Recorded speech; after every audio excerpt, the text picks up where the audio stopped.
इब्तदाई तालीम आपने 17 साल तक जीलान में तालीम हासिल की। कहिए सुभान अल्लाह। कितने साल तक? 17 साल की उम्र तक तालीम हासिल की, मगर अपने ग्राम में, अपने इलाके में, झील में। लेकिन उस 17 साल के अंदर क्या सरकारे गौसे पाक ने सिर्फ तालीम हासिल की और कोई काम नहीं किया, या सिर्फ तालीम हासिल की, काम किया और इबादत नहीं की? नहीं, सरकार गौसे पाक ने जो तालीम हासिल की उसके साथ साथ शब्बेदारी की, अल्लाह ताला के अहकाम की पैरवी करते रहे, फराइज पे पूरा अमल किया, नवाफिलों की कसरत की, तिलावते कलामुल्लाह किया, और चूंकि बाप का साया सर से उठ चुका था इसलिए सरकार गौसे पाक रज़ी अल्लाह ताला अन्हु ने खेतों में हल भी चलाए, खेतों में हल भी चलाए। आज के वक्त में अगर कोई अच्छा आलिम हो जाता है तो वो ऐब वो न समझे, लेकिन लोग ऐब समझने लगते। रहने दीजिए मौलवी साहब, आप क्या काम करेंगे। लेकिन हमारे औलिया अल्लाह और गौसे पाक रज़ी अल्लाह ताला ने अपनी यतीमी के हाल को बरकरार देखते हुए भी, तालीम हासिल करते हुए, इबादत की पाबंदी करते हुए आपने खेतों में हल चलाए। इसी वजह से मक़ूला मशहूर है, रिवायत मशहूर है कि जब सरकार गौसे पाक रज़ी अल्लाह ताला हल चला रहे थे, चलाते थे तो आवाज आती थी, ए अब्दुल कादिर जीलानी, तुम इसलिए पैदा नहीं किए गए, इसलिए पैदा नहीं किए गए, तुम्हें और आगे बढ़ना है। सरकार गौसे पाक रज़ी अल्लाह ताला को जब बचपने के आलम में बगदाद झीला के इलाके से गुजरते थे तो छोटे छोटे बच्चों के कानों में आवाजें आती थी कि देखो ये अल्लाह का वली आ रहा है, अल्लाह का वली आ रहा है। बचपने का हाल ये था सरकार गौसे पाक का। लेकिन जब गौसे पाक रज़ी अल्लाह ताला ने 17 साल बिता दिए और कहा, अम्मी जान अब इजाजत मरहमत फरमाए कि मैं जाऊं शहर बगदाद जो इल्मो फन का गहवारा है, जो अरबी अदब का गहवारा है, जहां से फन्ने उलूम के चश्मे फूटते हैं, जो इल्मो आगही की आमाज का है, जिससे नूरे हिदायत के चश्मे फूटते हैं, जहां से विलायत की नूर छलकते हैं। आपकी इजाजत हो तो अम्मी जान मैं भी जाना चाहता हूँ शहर बगदाद और जाकर जानुए तलम्मुस करूंगा किसी ऐसे बुजुर्ग की बारगाह में जहाँ पर हमें इल्मे जाहिरी भी नसीब हो, इल्मे बातिनी भी नसीब हो। आप अंदाजा लगाओ, मैंने 2 जुमले कहे हैं, एक इल्मे जाहिरी, दूसरा इल्मे बातिनी। ये अपनी तरफ से नहीं कही है। आओ बुखारी शरीफ के हवाले से, बुखारी शरीफ जिल्द अव्वल किताबुल इल्म के अंदर हज़रत अबू हुरैरा रज़ियल्लाहु ताला मरवी है, फरमाया है, अबू हुरैरा कहते हैं कि अल्लाह ताला ने हमें 2 इल्म के थैले दिए, 2 इल्म के थैले दिए। मैंने नबी से इल्म के 2 थैले हासिल किए। एक इल्म वो था जिसे मैंने फैला दिया है, लेकिन दूसरा इल्म हमने महफूज रखा है। अगर उसको उजागर कर दूंगा तो मेरी गर्दन मारी जाएगी। ए लोगों, तमाम मुहद्दिसीन ने इस बात पे इत्तफाक किया है कि इससे मुराद इल्मे बातिन है, इल्मे तरीक़त है, इल्मे मार्फत है, इल्मे हकीकत है। इसलिए कि आलिम अपने इल्म में उस वक्त तक मुकम्मल नहीं होता जब तक कि उसके अंदर बातिनी इल्म पैदा ना हो जाए। सुभान अल्लाह, सुभान अल्लाह। ए लोगों, जितने भी औलिया अल्लाह गुजरे बुजुर्गानी दीन गुजरे, उन्होंने जहां इल्म दीन हासिल की, इल्म शरीयत हासिल की, वहीं इल्म बातिन भी इख्तियार किया। ये निस्बतों से पैदा होता, ये इल्म निस्बतों से मिलते। बड़ा प्यारा जुमला कहने वाला हूं और उसे महफूज रख लेना। ये निस्बत क्या चीज है? तवज्जो करें नौजवान, वो कमेटी के नौजवान जो इधर उधर होते हैं, मेरे इन 2-3 जुमलों को नोट कर लो बस। निस्बत क्या चीज है? जब बंदा खुदा अपने रब से इबादत के जरिया, सदाकत के जरिया, नवाफिलों की कसरत के जरिया, सच्चाई पे चल के शरीयत की पासदारी करते हुए एक ताल्लुक जोड़ता है, इबादत करके ताल्लुक जोड़ता है, अपने अल्लाह से ताल्लुक जोड़ता है, तो वो ताल्लुक जब उससे ताल्लुक मजबूत हो जाते हैं तो वो ताल्लुक उसके दिल की कैफियत को बदल देता है। और जहाँ तारीख होता है, जहाँ तारीख होती है, उसे नूर से बदल दिया जाता है। वो ताल्लुक दिल के अंधेरेपन को दूर कर देता है, दिल में अंदर उजाला पैदा कर देता है। वो रब से जो ताल्लुक होता है एक बंदे मोमिन का, तो वो जो ताल्लुक पैदा होता है रब्बे कायनात से, उसी को इस्तिलाह तसव्वुफ में निस्बत कहा जाता है। अब किसी को निस्बत इश्क मैसर आती है तो किसी को निस्बत इताअत मिलती है, किसी को निस्बत मूसवी हासिल होती है तो किसी को निस्बत ईसवी हासिल होती है। ये सारी निस्बतें जब एक शख्सियत के अंदर जमा हो जाती है तो उसी शख्सियत को विलायत मोहम्मदी का दर्जा अता होता है। अगर आप मेरी बातों को समझ रहे हो तो मैं इस प्लेटफॉर्म से गुफ्तगू करूंगा, वरना मैं फिर अपना रुख चेंज कर लूंगा। अगरचे हमें आज चेंज करना ही है, चेंज करना है। हालात हाजरा और सट्टारी का माहौल, क्या सट्टारी का माहौल पहले जो था, आज 17 साल पहले, 15 साल, 12 साल पहले, आज वही माहौल है? बोलिए। कल तक जो बच्चे इमामों को देखते थे तो खड़े होकर ताज़ीम करते थे, हाथों को चूमते थे। आलिमों के सामने खड़ा होना उनके लिए दुश्वार कुन होता था। जिस बिस्तर पे आलिम बैठ जाता था ये अदब से खड़े होते थे। आज क्या वक्त आया है? आज क्यों वक्त करवट बदल लिया है? आज क्या वजह है कि वही बच्चा जो कल तक अपने माँ बाप का फर्मा बरदार था, वही बच्चा जो अपने माँ के चेहरे की जियारत करता था, वही बच्चा जो अपने माँ के कदमों को चूमता था, आज वो बच्चा अपने माँ के साथ बदतमीजी के अल्फाज इस्तेमाल करता है। वो आज वो बच्चा अपने बाप के साथ बेअदबी करता है। वही बच्चे जो कल तक बड़ों की ताज़ीम करते थे, तकरीम करते थे, आज वही बच्चे तालीम, ताज़ीम और तकरीम से दूर हट गए। वजह क्या है?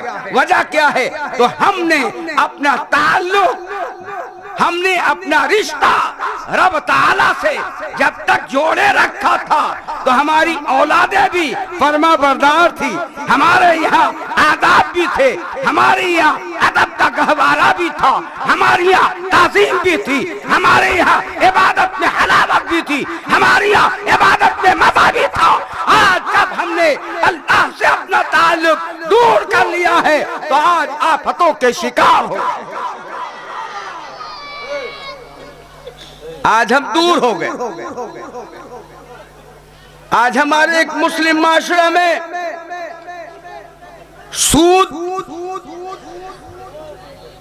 सूद का लेन देन हो, हैरत। एक मुस्लिम माशरा में वो इंसान नौजवान जो कलमा पढ़ता हो वो इंसान जो कलमा पढ़ के मुसलमान, अपने आप को मुसलमान कहता हो, मुसलमान हो, उसके हाथ में शराब की बोतलें होंगी। क्या आज हमारे माशरे में जुआ का रस्म आम नहीं हो गया? क्या हम मोबाइलों पे जुआ नहीं खेलते? क्या हम लॉटरी नहीं लगाते? क्या तुमने उलमा से नहीं सुना था? क्या कुरान का हुक्म बुजुर्गान दीन ने तुम्हें नहीं बताया था?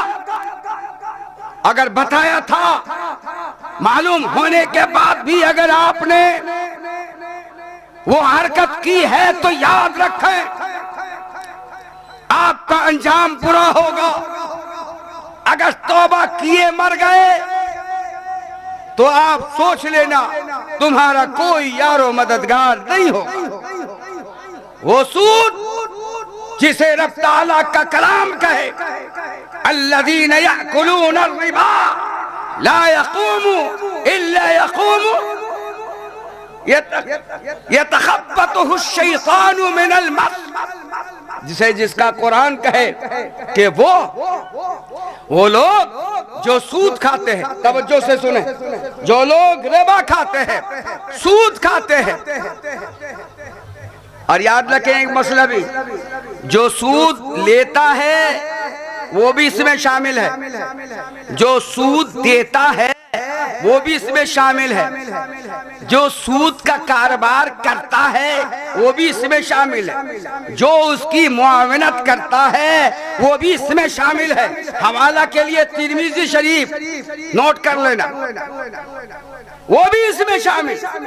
कुरान क्या कहता है कि वो लोग अल्लज़ीना याकुलूना रिबा, जो सूद खाते, कल क़यामत के दिन ला यक़ूमूना इल्ला यक़ूमू यतक़ब्बतुहु शैतानु मिनल मस, कल क़यामत के दिन इस तरह खड़े होंगे जैसा कि उसे किसी जिन ने पकड़ लिया हो।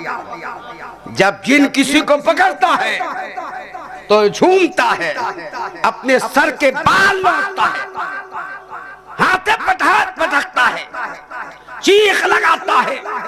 लेकिन ये लोगों, कुरान ने इतनी अहम बात बता दी, उसके बावजूद भी क्या तुम सूद का कारोबार करोगे? तुम्हें अल्लाह पे भरोसा नहीं? तुम्हें अल्लाह पे भरोसा नहीं?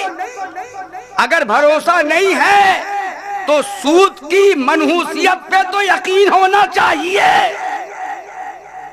सूद का कारोबारी कभी भी फलाह नहीं पाता। सूद लेने वाला, देने वाले दोनों बर्बाद होते हैं। आज अमेरिका सुपर पावर कहलाता है, लेकिन याद रखना इसकी बुनियाद सूद पर कायम है। जिसकी बुनियाद सूद पे कायम हो तो उसे ईरान जैसा हमला मयस्सर होता है, उसकी सारी दुनिया दुश्मन हो जाया करती है। ए सूद पे रुपए चलाने वालों, तुम उस गरीब का ख्याल तो कर लो। तुम्हारा भाई है, तुम्हारा पड़ोसी है, तुम्हारे गांव में रहता है, तुम्हें हया आनी चाहिए, तुम्हें शर्म आनी चाहिए। गरीब मजबूर है, तुम उसकी मदद तो करो, तुम मदद करो। अल्लाह ताला ने कुरान मुक़द्दस में इरशाद फरमाया, वला तावनु अलल बिर्रि वत्तक़वा, तुम भलाई और तकवा परहेजगारी पे मदद करो।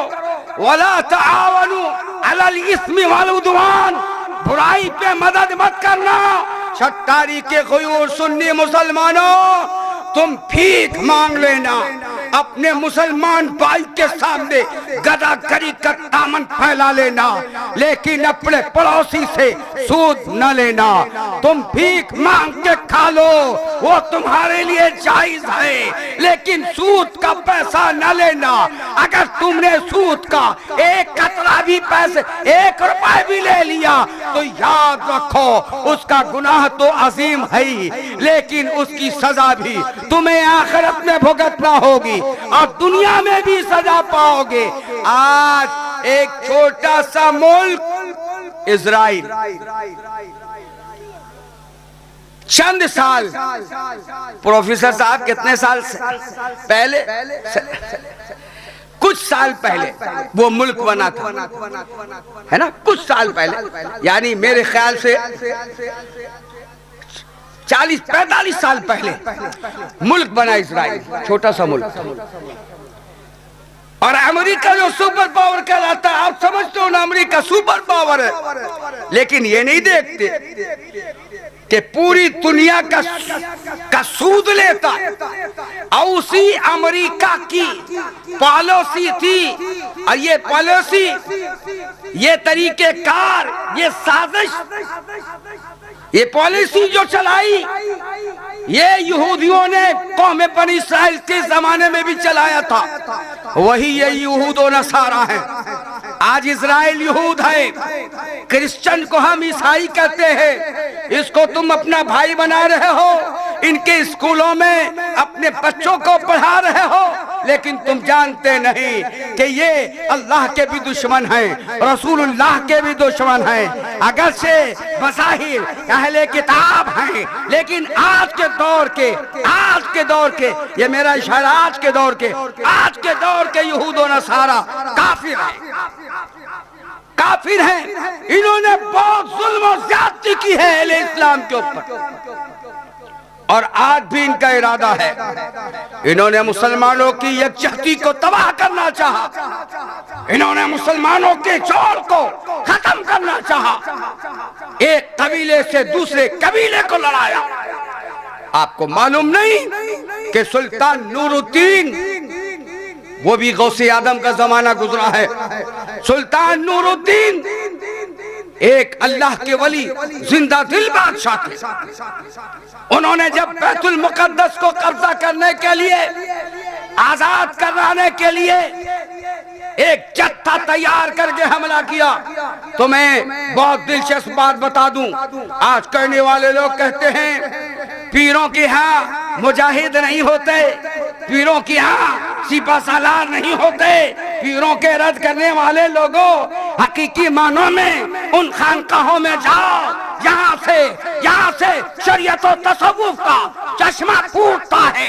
तुम्हारी निगाहें खीरा रह जाएंगी। कसम खुदा की, यही वो खानकाहें थी जहाँ से इस्लाम के उलूमे दीनिया के वारिस आलिम पैदा हुए, और तरीक़त और मार्फत के इमाम पैदा हुए। वही खानकाहों से मुजाहिदीन इस्लाम पैदा हुए। मैं कहता हूँ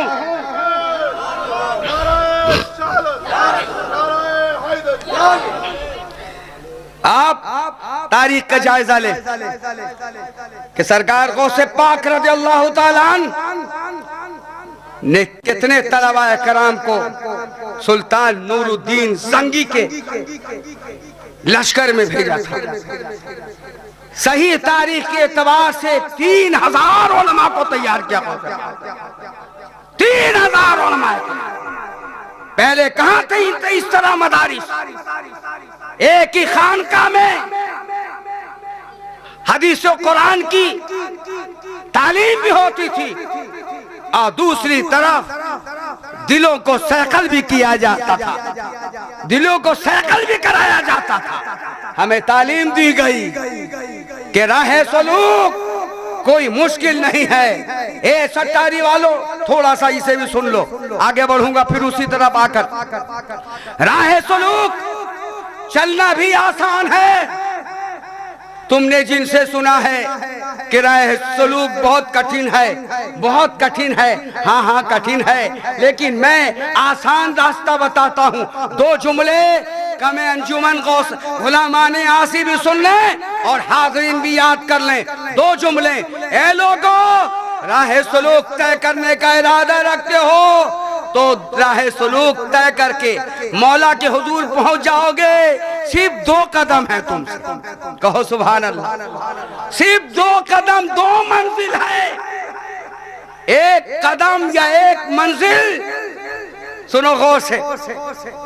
अगर चाहते हो अल्लाह तक रसाई हो जाए तुम्हारी, राह सलूक इसी को कहते ना, अल्लाह तक पहुंचना।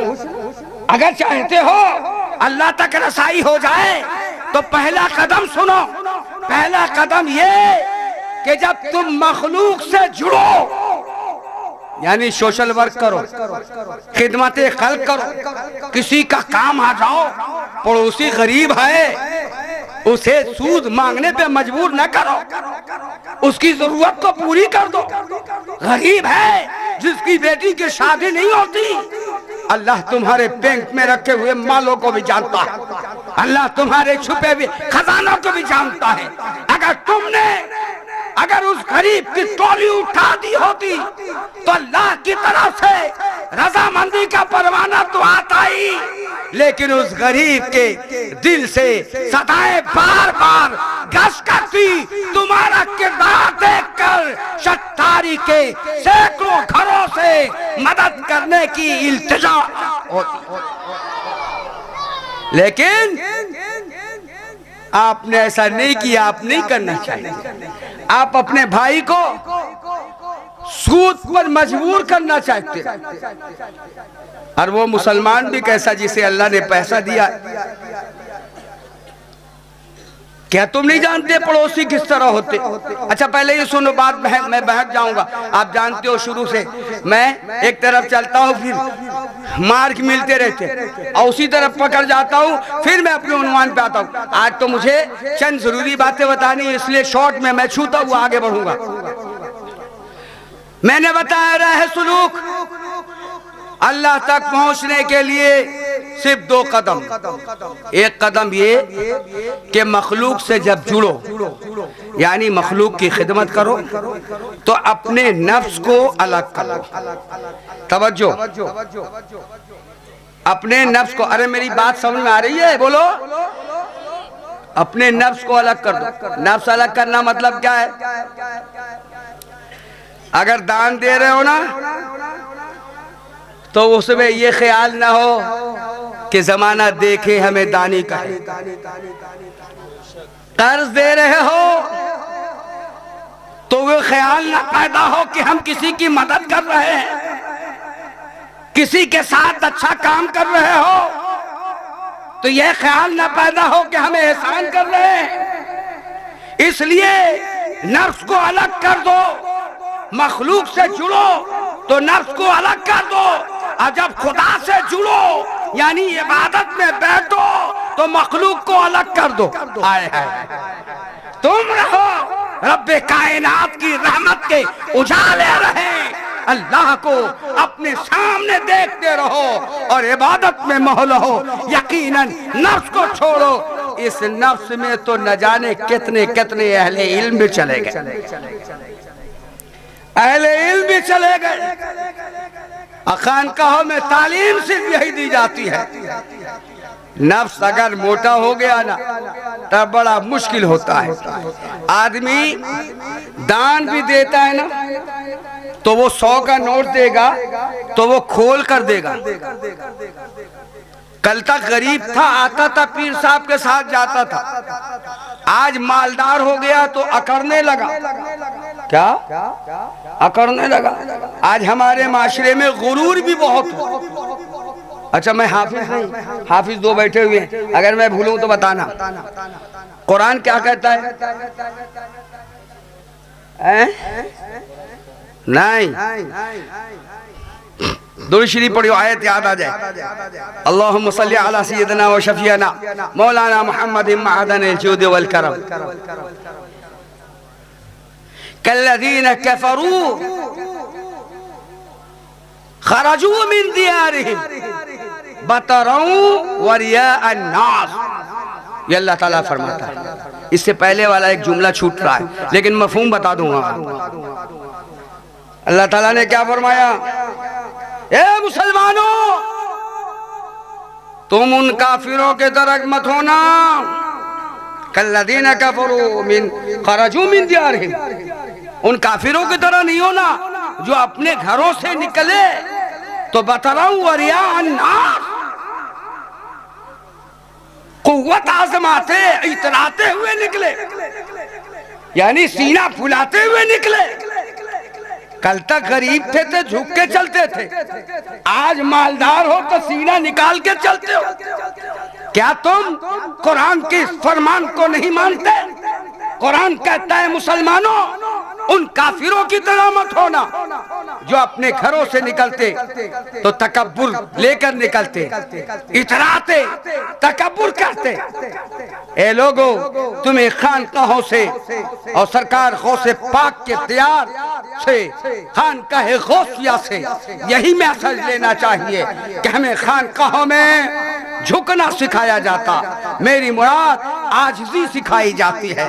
बंदा, अल्लाह बंदे के आजिज़ी को पसंद करता है, अल्लाह बंदे की खाकसारी को पसंद करता है। अल्लाह इन्नल्लाह ला युहिब्बुल मुतकब्बिरीन, अल्लाह घमंड करने वाले को पसंद नहीं करता, अल्लाह तकब्बुर करने वाले को पसंद नहीं करता। दौलत के नशा में चूर रहने वाले लोगों, अपनी इमारतें बनाने से पहले अपने पड़ोसियों का ख्याल कर लो। जो सूद लेने पे मजबूर हो गया है,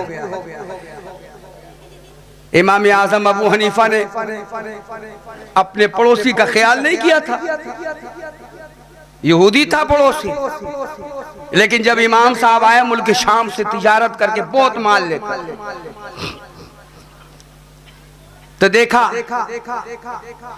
कि हमारा पड़ोसी जेल में है। पूछा भाई क्या बात है, किसी वजह से जेल में गया।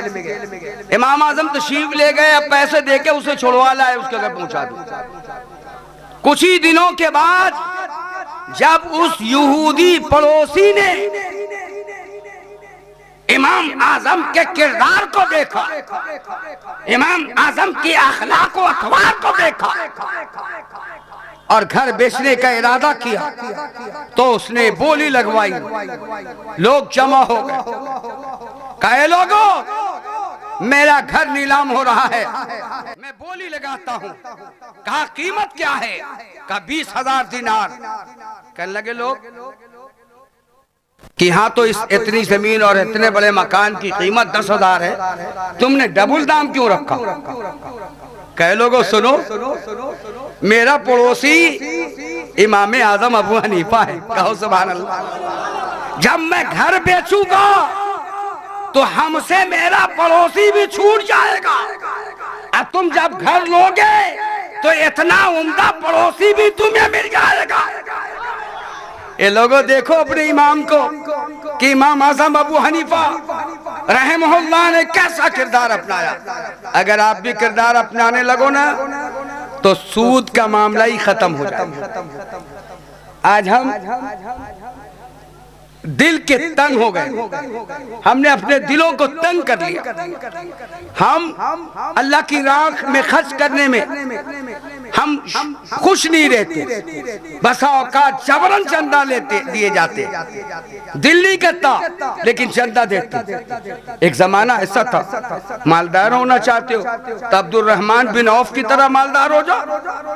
उनके मालदार की कहानी भी सुनी होगी आप, जिसको यहूदियों ने फॉलो किया, अब्दुल रहमान बिन औफ को फॉलो किया। मक्का शरीफ से हिजरत करके आने के बाद मुहाजिरीन में से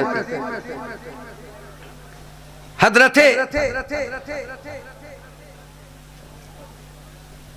एक सहाबी और रसूल के भाई गर्दाने गए, उन्होंने इनसे दौलत नहीं ली, सूक का रास्ता मांगा, बाजार का रास्ता देखना चाहा, बाजार का रास्ता दिखाया गया। आपने तिजारत की, माल कमाया, इतना माल कमाया, इतना माल कमाया कि अल्लाह के नबी सल्लल्लाहु अलैहि वसल्लम ने जब आवाज दी तो 500 बकरियां एक वक्त में राह खुदा में तसद्दुक कर दिया। 1500 ऊंट कुर्ब अल्लाह की राह में खर्च किया। तो अल्लाह ने इसीलिए तो माल दिया था कि आज के वक्त में 2.5 अरब पैसे सिर्फ एक बीबी के हक में आए। अशरफियां सोने की 4 बीबियां थी। कैसे माल मिला पूछा गया कि मैं कम मुनाफे में कारोबार करता हूं। कहो सुभान अल्लाह। कम मुनाफे में कारोबार करता हूं। और किसी की जरूरत अगर देख ली तो उसकी जरूरत पूरी करता हूँ। कोई कर्ज खा होता है, मजबूर मैद होता है, तो उसे कर्ज देता हूँ। अगर देने की शकत नहीं होती तो मैं उसे माफ कर देता हूँ। अगर तुम भी अपने अंदर ऐसे जज्बात पैदा करोगे तो यकीनन अल्लाह ताला तुम्हारे मालों में बरकतें अता फरमाएगा और तुम्हारा भाई सूद की लानत से बच जाएगा। क्यों? हमारे अंदर कोई कॉन्सेप्ट या हमारे अंदर कोई यूनिटी नहीं है, हमारे पास कोई बैतुल माल नहीं है जिसमें माल जमा हो और हम गरीब मुसलमानों की मदद कर सके। आपने बैतुल माल तैयार होने नहीं दिया। हर गांव में हर गांव वालों ने फितरे के पैसे जमा कर रखे और अपने गांव में इस्तेमाल किया। माफ करना, बाज लोगों ने मस्जिदों के इमामों की तनख्वाहें भी दी है। क्या वो मसाइल नहीं जानते थे? कुर्बानियों की खालों को भी एक मस्जिद बनाने के लिए इस्तेमाल किया।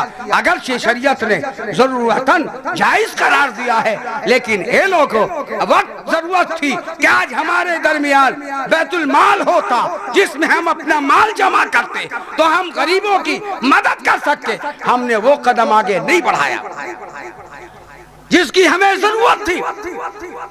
सूद पे बैंड लगाने से पहले हमें और आपको आज़म करना होगा कि हम अपने भाइयों को की मदद के लिए तैयार हैं। दूसरी बात यह जरूरी थी कि शराब और जुआ हमारे यहाँ जुआ हद से ज्यादा तजावुज कर रहा है। आज लूडो भी खेलते हैं ना, आप खेलते हो ना, लूडो बच्चे खेलते हैं, वो भी जुआ है।